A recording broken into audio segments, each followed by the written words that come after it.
j'apprécie le fait que cet ancien Premier ministre que vous mentionnez soit parti saisir l'inspection générale des finances, mais je pense que c'est une fuite en avant. Il faut le mettre en accusation, il faut qu'il se justifie, il faut qu'il justifie l'utilisation des fonds qui ont été alloués à Bukangalonzo et qui ont fait que le projet est abandonné. Mais entre-temps, pendant qu'on investissait 200-250 millions de dollars à Bukangalonzo, miraculeusement, il y a des universités, des hôpitaux qui sortaient du sous-sol, du sol, et qui étaient construits à Kindu Maniema. Il faut d'une part qu'il...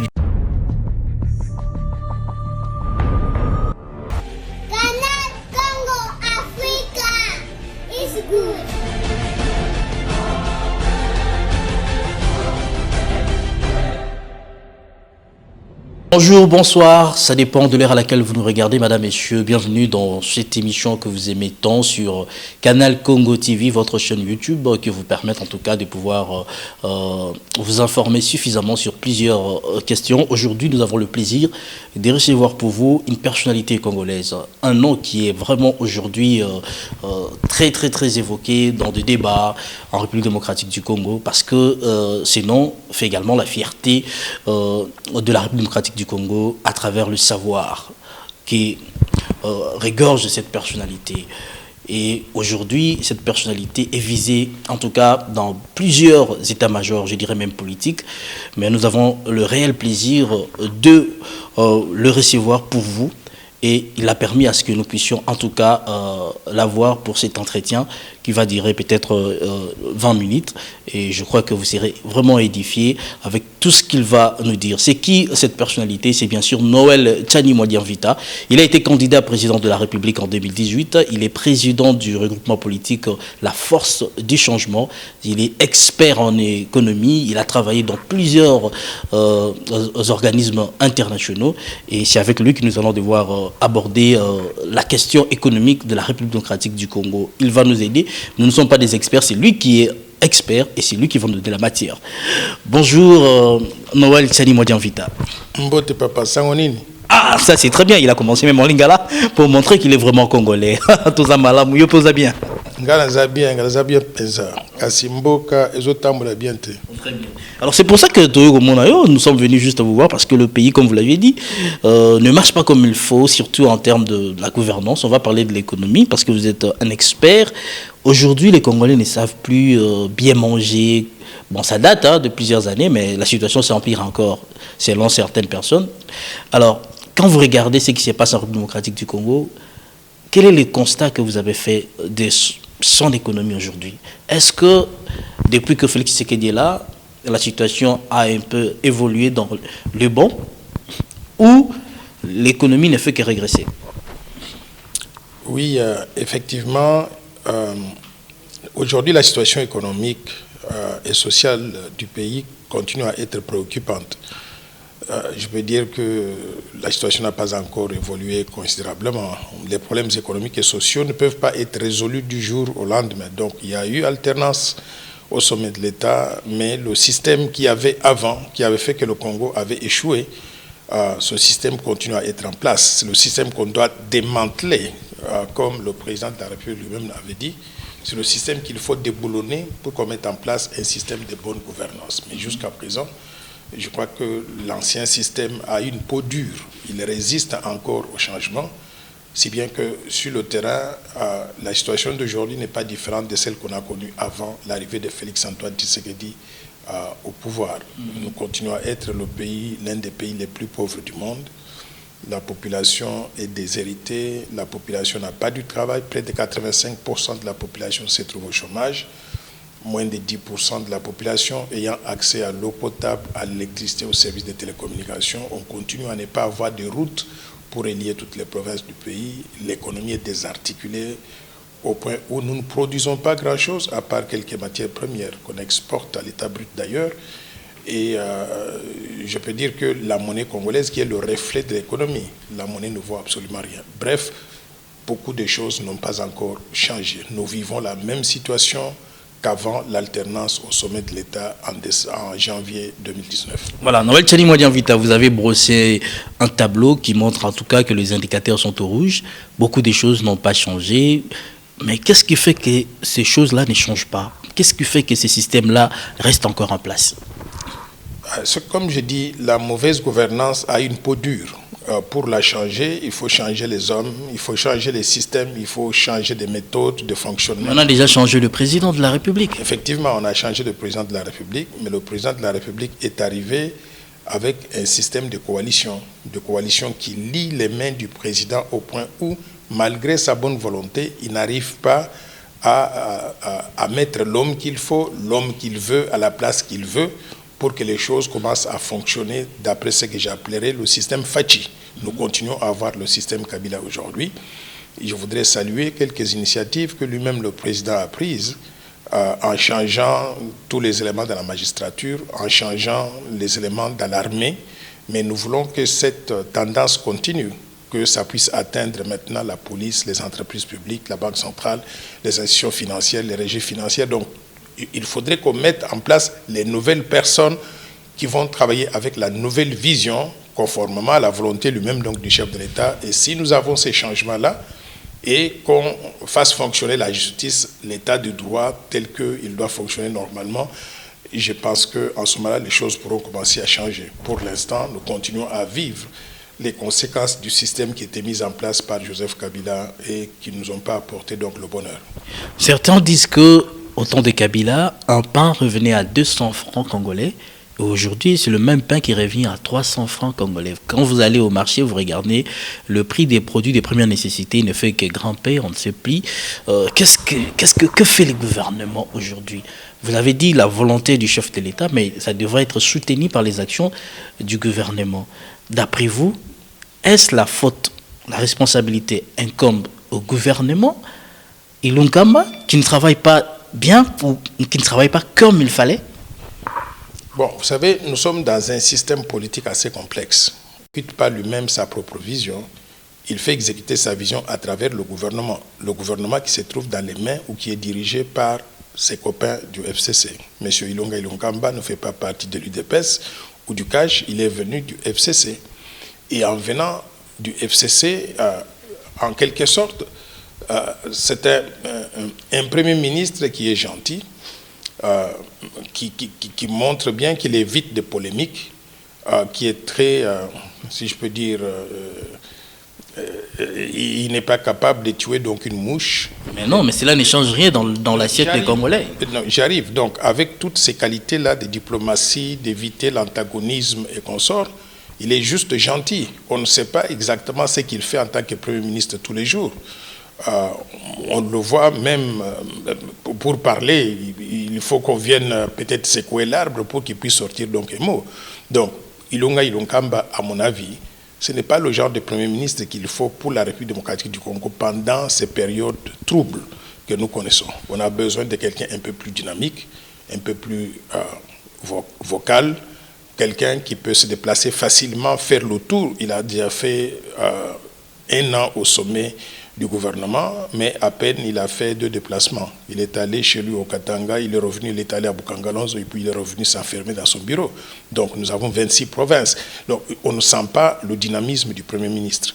Et en plus de cela, maintenant, il a un gouvernement pléthorique. Il faut l'admettre, un gouvernement de 107 ministres, si vous n'êtes pas très en mouvement, vous laissez ces ministres-là vaguer à leurs opérations comme si rien n'était, on ne sent pas l'impact du gouvernement. Donc, je peux dire que Ilunga Ilunkamba n'est pas l'homme de la situation aujourd'hui.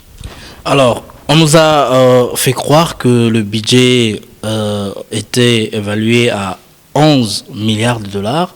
Par après, avec la mise au point du ministre de Finances, on a compris que le budget s'élevait à 5 milliards. Mais aujourd'hui, on a comme l'impression qu'on n'a pas 5 milliards qu'on nous a fait croire.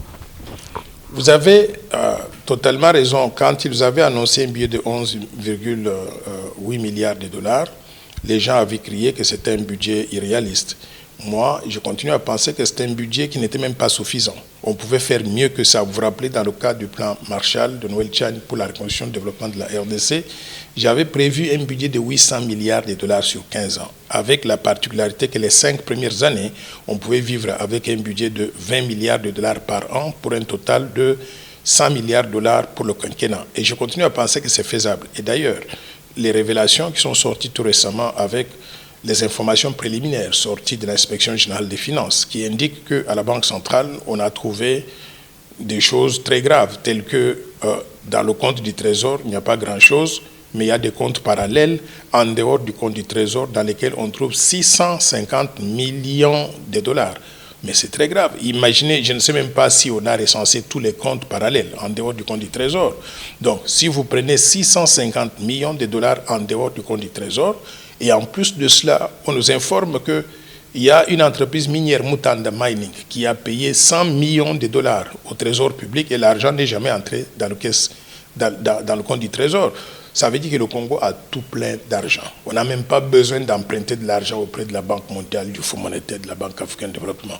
Mais nous devons faire le ménage intérieur, nettoyer les écuries pour que tout l'argent entre dans les caisses de l'État. Et c'est pour ça que je salue les actions menées par le chef de l'État à ce stade ici pour essayer de réformer la magistrature, mettre en place une nouvelle équipe de personnes qui voient les choses différemment.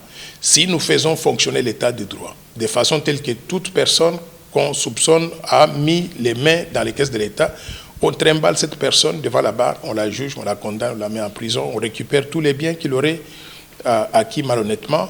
Vous allez voir que les caisses de l'État seront pleines.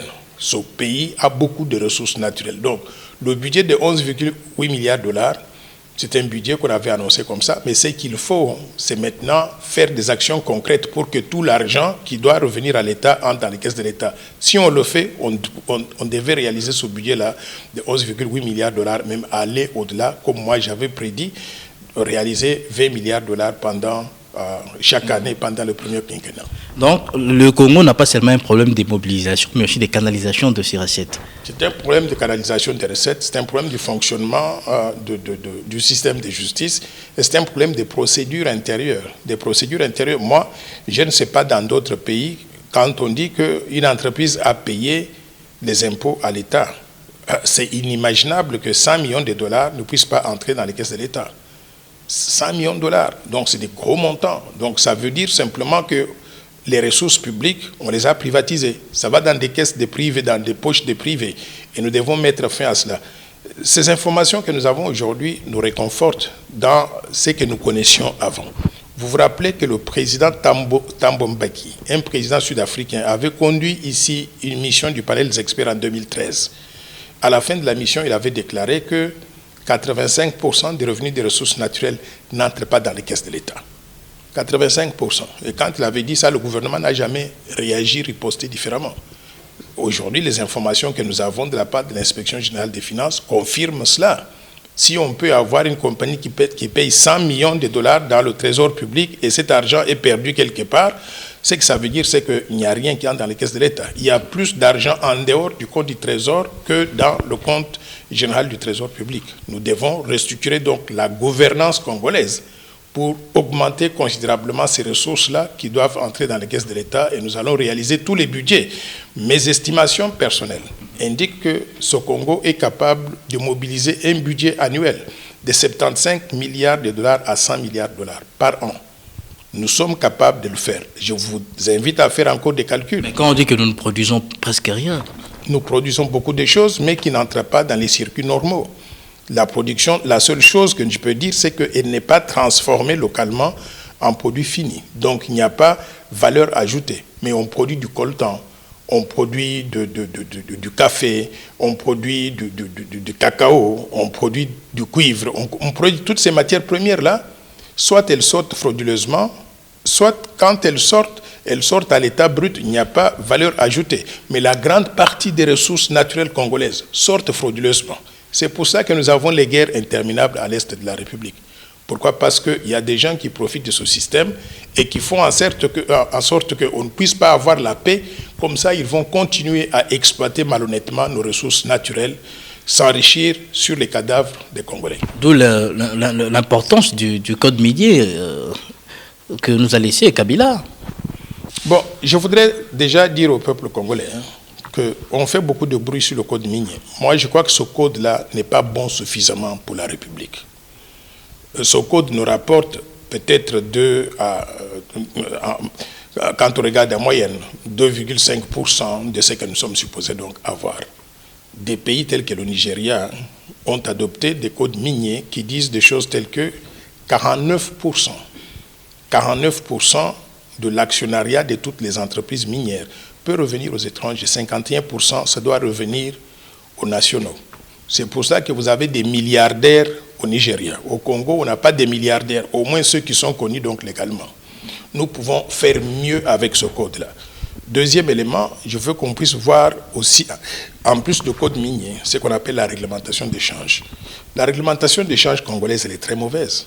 Elle dit des choses telles que, quand une entreprise minière exporte à l'extérieur, elle doit rapatrier 60% de ses recettes d'exploitation. Mais pourquoi rapatrier 60%? Pourquoi ne pas rapatrier 100%? Moi, je voudrais qu'on puisse changer la réglementation d'échange. Toute entreprise qui exporte et qui est basée en République démocratique du Congo, elle vend à l'extérieur et doit rapatrier 100% de ses recettes de vente, de ses recettes d'exploitation, de ses recettes extérieures, et en rapportant les 100%, toutes ces devises doivent renflouer les caisses de la Banque centrale. La Banque centrale va leur donner l'équivalent en francs congolais, donc en monnaie nationale. Les recettes qu'on a vendues à l'extérieur, ça va augmenter les réserves d'échange de la Banque centrale. Mais quand cette entreprise a besoin de pouvoir payer ses créanciers à l'extérieur, elle part à la Banque centrale, on lui donne l'autorisation, on transfère tous les montants qu'elle veut pour payer donc l'extérieur. Donc nous n'avons pas besoin d'avoir une réglementation d'échange à l'aveuglette qui dit qu'on doit garder 40% automatiquement de tout ce qu'on exporte à l'extérieur. C'est très grave, moi je pense. Donc nous devons changer ces choses-là pour permettre à la République démocratique du Congo de reconstituer donc les réserves en devises étrangères et aux entreprises maintenant qui opèrent en République démocratique du Congo, quand elles importent des équipements, elles importent des biens de consommation, du matériel roulant et consorts, on leur donne accès aux devises étrangères de façon simple pour qu'ils puissent importer donc ces équipements-là de l'extérieur et puis faire face donc à leurs besoins. Ok. Donc, quand vous dites tout ça, ça peut aider le gouvernement à pouvoir résoudre ces problèmes de la dépréciation du franc congolais. Aujourd'hui, quand le Congolais se dit on doit changer $10 américains à 20 000, 21 000, c'est compliqué. On ne sait pas pourquoi la Banque centrale n'arrive pas à résoudre ces problèmes. Oui, vous savez, la monnaie congolaise est très mal gérée depuis très longtemps. Ça fait très longtemps que j'écris dans le désert. J'ai publié en 2007 un livre intitulé « Vision pour une monnaie forte ». Je montre dans ce livre-là que le Congo peut avoir une monnaie forte, mais si on fait certaines choses normalement. Par exemple, en ce qui concerne la gestion de la Banque centrale, je propose donc dans ce livre-là que le Congo puisse mener ce qu'on appelle une véritable politique monétaire autonome, indépendante. Pour arriver à le faire, la Banque centrale doit jouir de ce que nous appelons communément l'indépendance. Et cette indépendance, on l'a accordée à la Banque centrale. Il faut lire l'article 176 de la Constitution, où on dit que la Banque centrale remplit telle ou telle mission, mais en faisant cette telle ou telle mission, elle doit le faire de façon autonome et indépendante pour que ce soit crédible. Mais la banque ne réclame pas son indépendance. Elle se comporte comme une dépendance du gouvernement. Elle assiste toutes les semaines aux réunions de conjoncture économique organisées par la primature. C'est devenu comme un ministère en réalité. Aucune autre banque centrale ne fonctionne comme ça. Pourquoi? Qu'est-ce que la Banque centrale fait en allant assister aux réunions du gouvernement toutes les semaines? Il faut qu'elle reste, qu'elle fasse la politique monétaire, la politique d'échange de façon autonome et indépendante. Il y a des mécanismes pour qu'il y ait échange d'informations entre la Banque centrale et le gouvernement. Le lien doit être quoi? Doit être le ministère des Finances. Dans d'autres pays comme les États-Unis d'Amérique, le gouverneur de la Banque centrale et le ministre des Finances doivent se réunir au moins une fois par semaine. Au moins une fois par semaine. Ça permet au gouvernement de connaître ce que la Banque centrale fait et à la Banque centrale de savoir ce que le gouvernement fait. Mais on n'a pas besoin d'avoir un gouverneur de la Banque centrale qui assiste toutes les semaines aux réunions du gouvernement parce que c'est devenu une extension du gouvernement. Et de cette façon-là, ils ne peuvent pas conduire une politique monétaire autonome et crédible. Donc, nous devons réformer ces liens-là entre la Banque centrale et l'État congolais. Mais de l'autre côté, au niveau de l'État congolais, on doit faire en sorte que le gouvernement ait une politique économique qui rassure, qui attire des investissements, et une politique budgétaire qui permet à l'État de vivre à l'intérieur de ses moyens. Pas avoir des déficits budgétaires chroniques qui pour les financer, font pression sur la Banque centrale pour qu'elle puisse recourir à la planche à billets. Et quand elle recourt à la planche à billets, c'est la dépréciation monétaire donc qui s'ensuit. Donc, nous devons repenser ces liens-là entre le gouvernement et la Banque centrale, savoir qui fait quoi et que chaque entité fasse ce qu'elle est supposée faire de façon crédible. Si on ne le fait pas et qu'on s'attache toujours à des personnalités, à des individus, nous n'allons jamais mettre en place un système économique qui soit rassurant pour les investisseurs. Jusqu'à présent, moi, je me serais attendu qu'avec l'avènement de Félix-Antoine Tshisekedi à la magistrature suprême, il y aurait un afflux d'investisseurs étrangers. Ils ne viennent pas parce qu'on ne voit pas où nous allons. Ils ne viennent pas jusqu'à présent. Il y a de bonnes intentions, mais il n'y a pas encore donc de gros investisseurs qui viennent investir en République démocratique du Congo. Vous savez, nous sommes un pays très riche. On devait avoir des gens en ligne pour entrer en RDC, venir investir. Mais ils ne viennent pas parce qu'on ne voit pas clair dans la politique économique, dans la politique budgétaire, dans la sécurité, les conditions sécuritaires sur l'ensemble du territoire national. On ne voit pas clair dans la politique monétaire menée par la Banque centrale et les gens ne veulent pas prendre ce risque. Et entre-temps, nous avons des Congolais, des leaders politiques qui font des déclarations pour dire « nous voulons créer l'instabilité sur l'ensemble du territoire national pour faire fuir des investisseurs ». Quel est ce pays-là qui, les leaders politiques eux-mêmes du pays, ils disent qu'ils veulent faire fuir des investisseurs. Comment voulez-vous que les investisseurs puissent venir? Et il y en a qui se réveillent juste un matin et qui disent « nous allons traduire le chef de l'État en justice pour pouvoir donc le destituer ».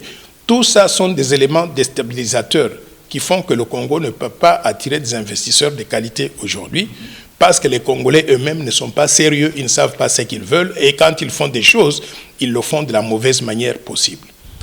Alors, quand vous dites ça, on sent que les Congolais, surtout le politique, ont aussi une responsabilité dans la stabilité même de l'économie du pays. Avec la situation politique très tendue, donc c'est difficile pour que les investisseurs viennent investir. Alors je voudrais qu'on aborde un peu l'aspect Bokanga Lonzo. C'est une personnalité politique, mais aujourd'hui sénateur, ex-premier ministre Matata Ponyo, qui a piloté le projet, bien qu'aujourd'hui, il a dit que ce n'était pas géré à la primature. Il a même saisi l'inspection générale des finances pour que des enquêtes soient diligentées et que les responsabilités puissent être dégagées. Un tel projet doit-il être encore relancé ou d'abord, d'après vous, il faudrait que les responsabilités soient tirées? Oui, vous savez, le peuple a faim et le peuple veut que ses besoins soient satisfaits, qu'on puisse lui trouver des solutions à ses problèmes. Pour trouver des solutions aux problèmes d'alimentation des Congolais, on a besoin de relancer l'agriculture, l'élevage et la pêche. Et Bokanga Lonzo tombe dans ces priorités des priorités qu'il faut faire. J'étais sidéré, choqué, estomaqué, triste, attristé, quand j'ai vu les gros engins achetés dans le cadre du projet Bokanga Lonzo, abandonnés, cannibalisés. C'est comme si ce pays n'a pas appris qu'on peut se développer si on fait les choses d'une certaine façon. J'apprécie le fait que cet ancien Premier ministre que vous mentionnez soit parti saisir l'inspection générale des finances, mais je pense que c'est une fuite en avant. Il faut le mettre en accusation, il faut qu'il se justifie, il faut qu'il justifie l'utilisation des fonds qui ont été alloués à Bokanga Lonzo et qui ont fait que le projet est abandonné, mais entre-temps, pendant qu'on investissait 200-250 millions de dollars à Bokanga Lonzo, miraculeusement, il y a des universités, des hôpitaux qui sortaient du sous-sol, du sol, et qui étaient construits à Kindu Maniema. Il faut d'une part qu'il justifie d'où viennent les ressources financières utilisées pour construire son village natal, mais de l'autre côté aussi qu'il justifie où est parti l'argent qui était supposé développer l'agriculture et pourquoi il n'y a pas eu donc de suivi. C'est pour ça que moi je voudrais attirer l'attention des Congolais sur un certain nombre de choses. Nous pouvons avoir beaucoup de moyens, mais si on les gaspille toujours, on ne va jamais se développer. Bokanga Lonzo, c'est un exemple concret. Les sauts de moutons que nous avons aujourd'hui à Kinshasa, c'est un deuxième exemple. Après vous, ce n'était pas prioritaire? Non, j'arrive. Non, je ne dis pas que ce n'était pas prioritaire, c'est très beau. Moi, j'ai vu le saut de moutons qui est à côté de chez moi ici, au croisement du boulevard du 30 juin et 24 novembre sur la place Mandela. C'est très beau, ça améliore la ville, ça facilite le transport et conso. Donc, c'est prioritaire, c'est important. Mais ce que je veux dire, c'est que sur 15 sauts de moutons, nous avons fini en 1 an et demi la construction d'un seul saut de moutons d'environ 50 mètres de longueur. Mais nous devons être maudits en tant que pays. Imaginez que dans le cadre du plan Marshall, nous proposons la construction des autoroutes qui aillent de Banana à Mahagi dans la province orientale, ou bien de Sakanya au bas du Katanga à Zongo, à la frontière avec la République centrafricaine. Des autoroutes donc de plusieurs milliers de kilomètres. Si nous sommes incapables de construire un saut de mouton de 50 mètres et nous passons 1 an et demi à construire ce saut de mouton-là, c'est que nous allons passer 4-5 siècles pour terminer la construction d'une seule route d'intérêt national. C'est que nous devons nous organiser différemment. Je crois que la capacité de mise en œuvre et de suivi des programmes par le gouvernement n'existe pas. Il faut qu'on renforce cette capacité. Il y a des gens qui ont de l'expérience. Moi qui vous parle, je vous dis que j'ai conçu des programmes avec mes équipes, j'ai fait la mise en œuvre, on a fait l'évaluation après et on a vu que les résultats étaient là. Je vous invite à aller voir les îles du Cap-Vert. Je vous invite à aller voir ce que nous avons fait dans le secteur bancaire chinois. Beaucoup de personnes ne réalisent pas d'où vient la Chine. Le système bancaire chinois était littéralement en faillite avec des entreprises publiques qui étaient pleines de mauvaises créances. J'ai contribué à restructurer ce système-là. Nous avons fait partie des équipes qui ont travaillé là-dessus et on a fait le suivi et on a des résultats. Donc dans notre pays, nous devons avoir cette capacité de suivi des programmes. C'est pour ça que je propose, par exemple, la mise en place d'une véritable agence de suivi et de mise en œuvre des programmes du gouvernement. J'appelle cela, moi, la Banque internationale pour la reconstruction et le développement de la RDC, qui va, d'une part, bâtir la capacité intérieure, secteur par secteur, pour suivre sur les programmes des projets tels que Bougankalonzo ne seraient pas suivis nécessairement par le gouvernement. Ce serait suivi par des équipes spécialisées au sein de cette banque-là, parce que la banque va être là stable pendant toujours et ne change pas avec le gouvernement. Il y aura une capacité construite et qui va faire ce travail secteur par secteur. Une banque du genre, la Sofide, qu'on a connue dans le passé, la Société financière de développement. Mais cette banque que je propose va être comme la Sofide, beaucoup plus grande. Ce sera sous tutelle du ministère des Finances? Bon, l'arrangement, les relations entre la banque et l'État, il faudra la développer. Enfin, il faudra définir cette relation-là. Moi, je voudrais suivre l'exemple de ce que j'ai vu en Afrique de l'Ouest. En Afrique de l'Ouest, on a la Banque Ouest Africaine de Développement. Le conseil d'administration de la banque est présidé par le gouverneur de la Banque centrale des États de l'Afrique de l'Ouest. Donc, c'est la tutelle qui est assurée par le gouverneur de la Banque centrale ou bien par la Banque centrale. Ça sort un tout petit peu cette banque-là de la tutelle directe donc, du gouvernement. Et comme on sait, le gouvernement, ça change tous les mois ou tous les 2 mois, ainsi de suite. Là. Pour conserver donc la stabilité de la banque, il faudrait peut-être qu'on puisse trouver un mécanisme de ce genre-là. Donc, si nous prenons ces précautions-là et nous mettons en place des structures différentes de celles que nous connaissons, de ce que nous vivons tous les jours, on peut changer la façon dont les programmes du gouvernement sont mis en œuvre et ils pourraient donner des meilleurs résultats. Ça pourrait éviter les conséquences de ce que nous voyons aujourd'hui avec Bougankalonzo. Alors, Président Noël Tchadi, vous avez suivi l'IGF qui a parlé des exonérations fiscales qui nous font perdre 5 milliards de dollars. Vous avez suivi également ces conclusions quand elle parle de la mégestion dans le fonds alloué à la riposte contre la Covid-19, des millions et des millions que nous perdons avec la vision du chef de l'État sur la gratuité de l'enseignement. N'est-ce pas qu'une fois que la Banque mondiale, le FMI ne viennent plus en aide, ou les pays comme la France qui a donné 15 millions pour soutenir la gratuité, que nous aurons des problèmes pour poursuivre avec cette vision de la gratuité de l'enseignement d'ici 2 ans? Oui, la gratuité de l'enseignement, c'est un besoin tout comme beaucoup d'autres besoins. Le besoin de mettre en place l'assurance maladie universelle pour couvrir la santé des Congolais, le besoin de financer l'agriculture pour donner à manger aux Congolais. Donc, on a tout plein de besoins qui entrent dans le cadre de ce qu'on appelle la planification budgétaire. Mais pour réaliser cette grande vision-là du chef de l'État, ou bien notre vision de développement pour la RDC, nous avons besoin d'avoir beaucoup de ressources. On ne peut pas avoir ces ressources-là avec un système de mauvaise gouvernance qui permet aux gens de ne pas payer des impôts à l'État, qui permet aux gens de voler les ressources publiques, de détourner les fonds publics. Nous devons d'une part mettre en place des mécanismes qui permettent d'éviter que les gens puissent soutirer l'argent quand ils veulent, mais nous devons mettre en place un système de fonctionnement de justice tel que toute personne qui ose mettre ses mains dans les caisses de l'État, on l'attrape, on la traduit devant la justice, et quand on traduit la personne devant la justice, il n'y a pas des militants qui viennent du parti de ce monsieur-là, qui vont dans la rue en train de protester, demander qu'on puisse libérer la personne, alors qu'on l'a trouvé coupable pour mettre cette personne donc en prison. Nous devons avoir ces règles-là qui s'appliquent à tout le monde. Si nous le faisons, nous allons mobiliser des ressources et nous allons financer le développement et le Congo va se développer. Si on continue à être hypnotisé par le tribalisme, par le militantisme politique à outrance, qui fait que telle personne qui a volé, les militants donc demandent qu'on puisse libérer la personne, nous n'allons jamais nous développer. C'est que nous n'avons pas compris pourquoi la personne a été arrêtée, a été jugée, a été condamnée. Donc, nous devons être sérieux dans ce que nous faisons, et nous devons soutenir les efforts qui tendent à mettre en place cet état de droit qui fonctionne, cette justice fonctionnelle, et le système qui permet donc de pouvoir arrêter ou sortir donc de l'administration publique tous les mauvais, c'est-à-dire les corrompus, les détourneurs de fonds publics, les gens qui font la prédation des ressources naturelles. Ce n'est que de cette façon-là que nous pouvons développer la RDC. Et si on ne peut pas le faire, oublions le développement.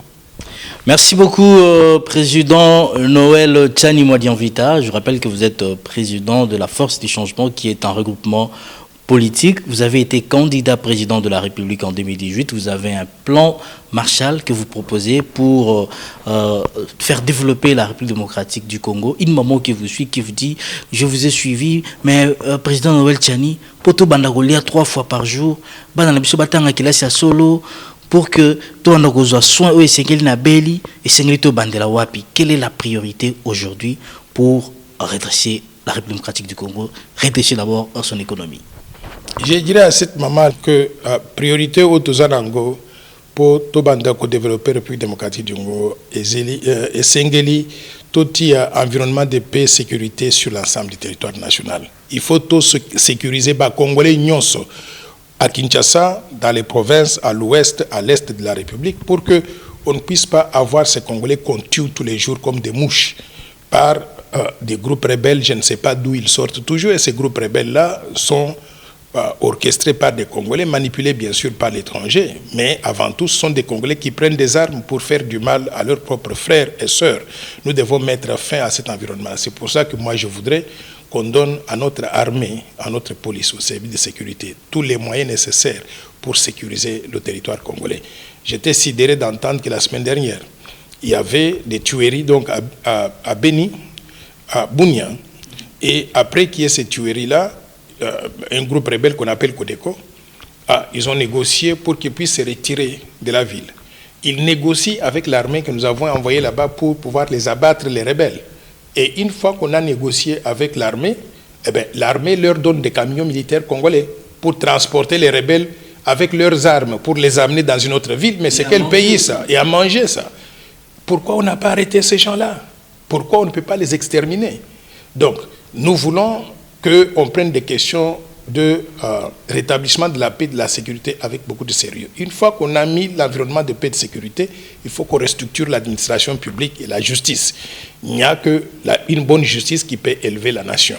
Maintenant, après les questions de justice, on doit mettre en place les systèmes de gouvernance qui permettent de capter toutes les ressources publiques, de les mettre dans le budget national, qu'on ait un gros budget, qu'on utilise ces budgets-là maintenant pour financer la gratuité de l'enseignement, l'assurance maladie universelle, augmenter les salaires donc des fonctionnaires, des militaires, des policiers, des enseignants, des médecins, créer des emplois, ainsi de suite. Et après avoir fait ça, améliorer le système de gouvernance, nous pouvons maintenant investir dans le capital humain. Le pays ne peut pas se développer si on n'a pas de ressources humaines de qualité. Je voudrais, par la même occasion, saluer les enfants qui passent les examens d'État. Je sais que cette année a été extrêmement difficile à cause de la Covid-19, mais je vous souhaite bonne chance, faites ce que vous voulez, ce que vous pouvez, obtenez vos diplômes d'État pour que vous puissiez continuer à aller donc à l'université.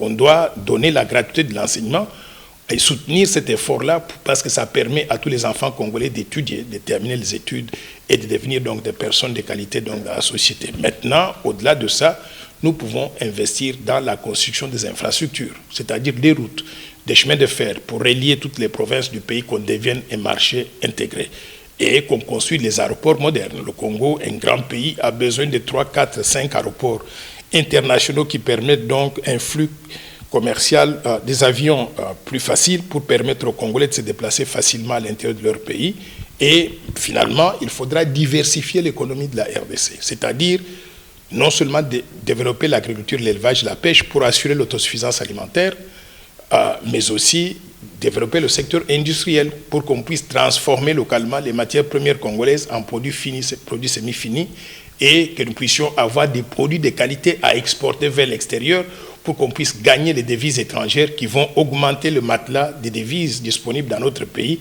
soutenir la monnaie nationale, et en ce moment-là, on pourra avoir un franc congolais stable, une monnaie dans laquelle nous pouvons mettre notre fierté nationale, une monnaie qui sera la seule utilisable sur l'étendue du territoire national, et nous allons mettre fin à la dollarisation parce que l'usage du dollar coûte très cher à la République démocratique du Congo. Nous perdons tout ce qu'on appelle les revenus de seigneuriage qui sont exportés vers l'extérieur, mais au-delà de cela, la dollarisation ne permet pas à la Banque centrale de concevoir et de mettre en œuvre une véritable politique monétaire qui puisse accompagner la politique économique et budgétaire du gouvernement. Donc voilà grosso modo les choses qu'on avait conçues dans le cadre du plan Marshall.